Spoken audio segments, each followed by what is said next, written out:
Hey, it's Derek from Ideal Body, and today I'm going to share with you the easiest diet to lose weight fast. Let's get into it.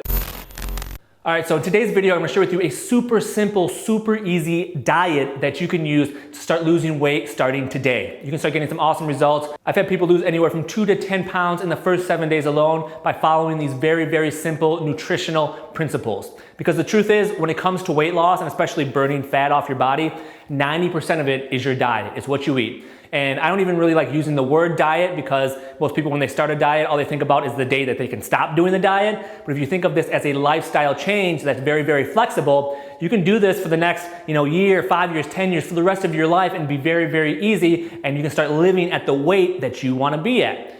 So we're going to go through the very simple kind of foundations of the diet, and then I'll go through a breakfast, lunch, and dinner sample so you can actually have the information to write down to start applying into your everyday life to make this super easy weight loss switch. What we're going to do is practice what I call energy eating, and it's a way of eating that keeps the insulin levels in your body super low. Now, I'm not going to get into all the complicated science around this and all the biology of the human body and all that, but if you just remember one thing, it's if you have lower insulin levels in your body burns more fat. If you have higher insulin levels in your body stores more fat. So we obviously want to create a fat burning environment in our body all day long, so our body is constantly burning fat even if we're not exercising, just by doing our daily tasks and chores of, walking and sitting at work and, playing with our kids, things like that. You can burn a lot of fat doing those activities. Even just, sitting on the couch, your body is still burning calories.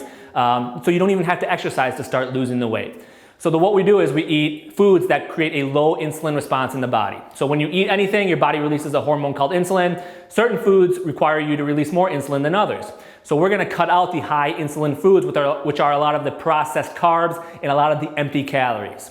So we're going to cut out, a lot of the grains. So the pasta, the bread, the bagels, the cereal, the chips, crackers, even corn is considered a grain. So we're going to start cutting out those foods because they have very little nutritional value. The ones that have wheat in them especially are very, very harmful to your body. They slow you down, they make you tired, they kill your energy, and they also pile up the fat on your body. So we obviously want to cut those out, which is step number one. So we're cutting out the grains, we're cutting out, all those empty calories that we don't need, that's preventing us from losing the weight that we want. The next thing we're also going to remove is the sugar. Now, most people realize that sugar is bad for you, but what you don't realize is that sugar is everywhere. It's in all these foods that you would never even think of. So I just read a research study that 90% of the food in a grocery store has added sugar to it.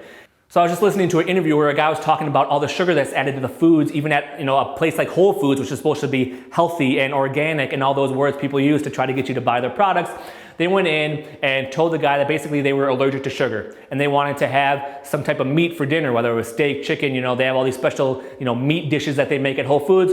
And they basically said that all of them have sugar added to them. So they add in the sugar to keep you addicted to the foods, to keep you wanting to eat the food so you come back and buy their products. So the thing is, sugar is bad and most people know that, but what you don't know is that it's added to everything. So you gotta be very, very careful when you go out and buy your food to check the ingredient labels, to start asking questions to make sure that that the sugar isn't added to the foods where it doesn't need to be. So we wanna start cutting that out. So it's obviously, the desserts. It's obviously like the ice cream and the cakes and the things like that. But there's also so much sugar in, condiments like, ketchup has high fructose corn syrup, which is terrible for you. All these different, sauces and salad dressings and all these different drinks and juices and even, the green juices and the veggie juices all have sugar added to them.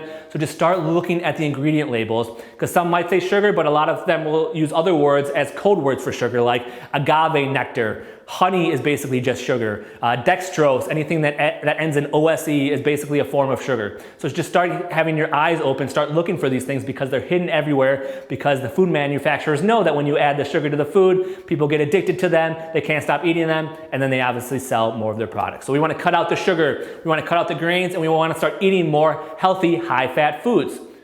So the reason why we want to eat high-fat foods is because first, they have a low insulin response in their body. So your body doesn't release a lot of insulin when you eat something like eggs or steak or butter or coconut oil. Your body doesn't release a lot of insulin like it does when you eat, a big bowl of pasta or a big bowl of oatmeal or something like that. And another reason why is these foods actually fill you up. So I can eat, a couple eggs and a few pieces of bacon and I'll be full for 4, 5, 6 hours. Whereas if I ate a bowl of oatmeal or a bowl of pasta, I'd be hungry again 2 hours later. It's because those, processed high carb foods, create a response in your body which triggers your hunger hormone. When your hunger hormone is increased, obviously you're hungry, you're ravenous, you feel like, whatever you eat, it never fills you up. You're just constantly eating all throughout the day. That's because the foods you're eating are creating that hormonal response in your body, which we don't want to happen. So we want to eat the higher fat foods to fill you up so you're not snacking all day long. You're not, mindlessly eating all day long. You have no desire to eat because for once you're actually full. Your body doesn't feel like it needs to eat anymore. And then when you're hungry again,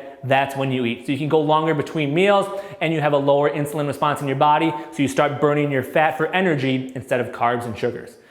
So that sounds great and everything, but you might be wondering, well, what exactly do I eat? So I like to go through a simple breakfast, lunch, and dinner. And when you start eating this way, you'll realize that you don't really even need to snack anymore.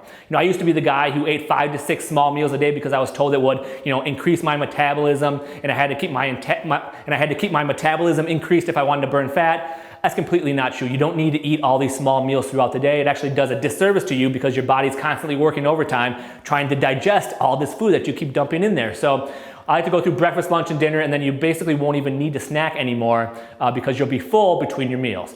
So for breakfast, a very simple breakfast is eating eggs, eating bacon, sausage, anything like that. So, high-fat foods that are going to fill you up, give you a little bit of protein, but they also have the fat in there to keep you full, and very, very low carbohydrate-based foods. So, again, I like to do eggs. I like to cook mine in butter or coconut oil. You can add a little, cheese in there, or I like to do like cauliflower rice sometimes if I want to get some veggies in there. But very simple, very easy. Have a couple slices of bacon, some avocado, or some sausage, whatever you have on hand, some Canadian bacon, anything like that. But that's a great meal to start the day with. That's going to keep you full. And when we talk about eggs, you want to eat the yolks too. The yolks are actually better than the egg whites.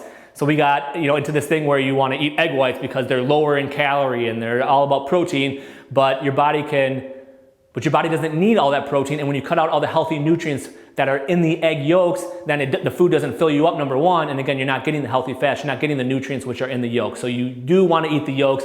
Don't worry about calories. Calories aren't what's keeping you overweight. It's the food that you're eating that is. So get out of the idea that you got to count every last calorie and just listen to your body and eat until you're full and not overly stuffed.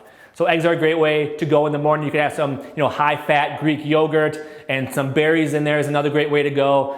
Or, just leftovers from dinner the night before, whatever you ate for dinner, a little steak or something like that. You don't necessarily just have to eat breakfast foods in the morning. You can eat whatever tastes good to you. So leftovers from the night before is another great way to go as well. When we're talking about lunch, I like to keep it very, very simple. So I eat some type of protein with some fat and some veggies. So a great option there is, a salad with some chicken and maybe some sliced up avocado on top, or some cheese or some black olives, get the healthy fats in there, and then cut out the salad dressing, and you can use, olive oil or, vinegar and apple cider vinegar is a good combination to mix together. I like to just squirt a little bit of lemon on top of the salad. It actually tastes really, really good. I started doing that about a year ago, and that's all I do now. So you could do something as simple as that. You could have, a hamburger patty. Don't eat the bun. The bun is actually the fattening part. It's not the burger itself. Put a slice of cheese on there, some tomato, onion, some guacamole, whatever you want. A little bit of mustard if you like that. So eat that and a side of, broccoli or some veggies on there for lunch. So very, very simple, very, very basic foods that are actually going to fill you up and keep your body burning fat throughout the day. And the same thing with dinner. Keep it simple. If there's something that takes more than like 15 minutes to make, I'm not interested in making it. It's just way too much time for me. There's plenty of great recipes out there that if you want to take more time to make your meals, but again, I like to keep it simple. So foods like steak, chicken, fish are all great options to eat at dinner. If you're eating, chicken or steak, you can get the fattier cuts too. The fat, again, is what's helping you burn fat. So don't worry about the extra calories. You can get the chicken thigh instead of the chicken breast if you want. You can get the fattier cut of steak if you want to and eat the fat because that helps you not only burn more fat, but it helps, repair your joints and helps you be more elastic and but it helps with like the elasticity in your joints. A lot of those, foods and nutrients we don't get in our diet anymore. So that's why eating the fattier cuts of meat are very, very good for you. So something as simple as that with some cauliflower or some green beans cooked in butter or coconut oil or drizzled with olive oil. Put some cheese on there. Something very, very simple that tastes good, that's actually gonna fill you up so you're not hungry, constantly all day long, every single day. So very, very simple breakfast, lunch, and dinner option there. If you do want to snack, stick with, olives are a great snack, so black olives, tomatoes, cheese, things like that are just great foods that you can snack on. A little bit of high-fat yogurt, again, is a great option, a great way to go. But start eating more of those type of foods and cut out the breads, the pastas, the cereals, the rice, the potatoes, all those foods that are creating a high insulin response in your body. We're gonna cut those out, keep it simple, eat the high-fat foods, and you can start losing weight very, very easily, even if you never exercise. So if you like this video, go ahead and click the like button below. Feel free to leave a comment below if you want me to cover anything in future videos, and hit the subscribe button because I'm shooting new videos every single week to help you lose weight faster than ever. And if you want my free system on how to triple your fat burning overnight, just go ahead, click the link below and let me know your best email and I'll personally send it over 100% free. It's my way of saying thank you for taking the time to watch this video.